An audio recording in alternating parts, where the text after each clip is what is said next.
Today we're going to talk about 3 mixing mistakes I see as a mastering engineer, and we're going to go over them all after this introduction.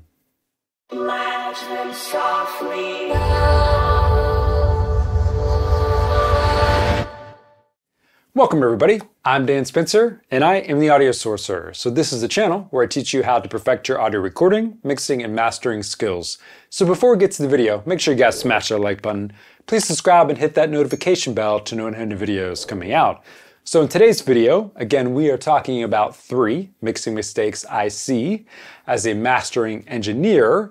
But before we get to all of that, I want to mention to check out audiosorcerer.com to see all the different services that I offer, from mixing to mastering to audio editing to training. And I also have a blog on there which you can subscribe to that's going to give you lots of tips and tricks that I don't talk about on my YouTube channel. So definitely check that out after this video. So without further ado, let's actually get to our first mixing mistake, which is too much bass in your mixes.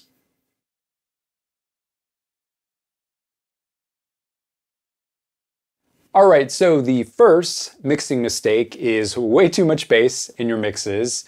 I see this all the time as a mastering engineer. So many mixes I receive just have too much bass in them. Now, I would say it does tend to be genre-based sometimes. I will say that hip-hop, R&B, EDM, dance pop, techno, music like that, it tends to be the genres that do have too much bass. So it's maybe rare that I get a rock song that has too much bass in it. So if you're making those genres of music, you definitely need to pay attention to your low end.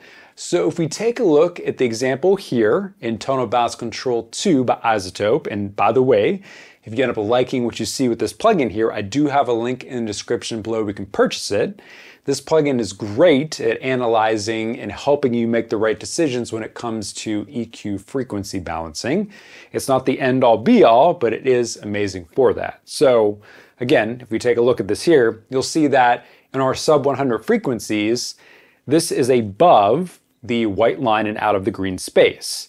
And that is not what we want. Some people may say that it's acceptable in Tonal Bounce Control 2, but this is the bass heavy setting.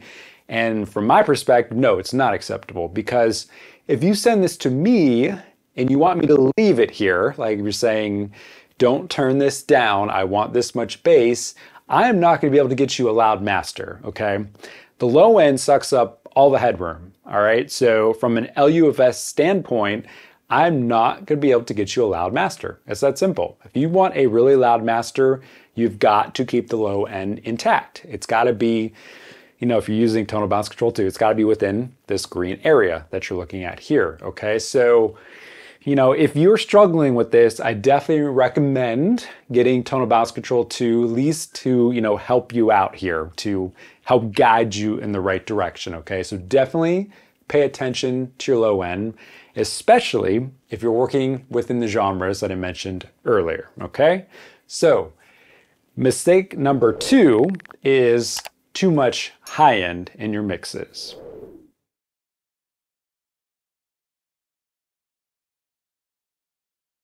All right, so mistake number 2 is too much high end in your mixes.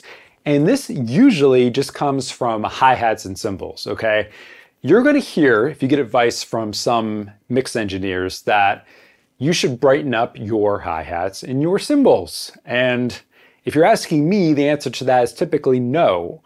You'd be surprised what I actually do to hi-hats and cymbals. If I'm working with some samples or ones that are part of some drum machines or whatever, I am actually usually pulling back the high shelf, and even maybe pulling back some of those upper mids. It depends. So this is kind of how you want to look at it. You got to go look at the upper mids first and be like, is this hurting my ears? So that's what the upper mids are all about. Does this hurt my ears? So you want to crank the music and kind of determine that first. And then as the music is also cranked, you want to be, is this annoying? If it's annoying, that's usually the high frequencies. Those are things usually above 8K, maybe 10K. If you look at this Tonal Bounce Control 2 example here, this is well above 10K here, but this is an example of a song that has, way too much high frequencies regarding the hi-hat, okay? So don't over brighten your hi-hats and your cymbals, okay? They are really annoying up in those frequencies, and they will distract the listener, and the listener will tune it out, okay? So maybe tune out those engineers that tell you, hey, you need to brighten up your hi-hat. Hey, you need to brighten up your cymbals. The answers to that when you're working with samples most of the time is either leave it alone or maybe dampen it a bit. If you are gonna brighten it up, you need to pull it back in the mix. That's how you kind of work with that and balance it out, okay? So just think about that, all right? All right, so our last mistake that I see as a mastering engineer when it comes to mixing is no headroom.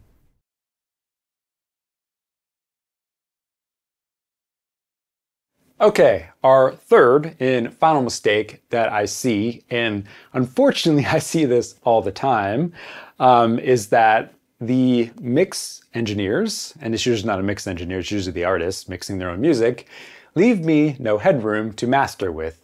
They will put it at, you know, negative 0.1 as the peak level, which essentially that is a CD master level, and that is beyond our streaming level. So I'm already past where I want to put it for my end goal.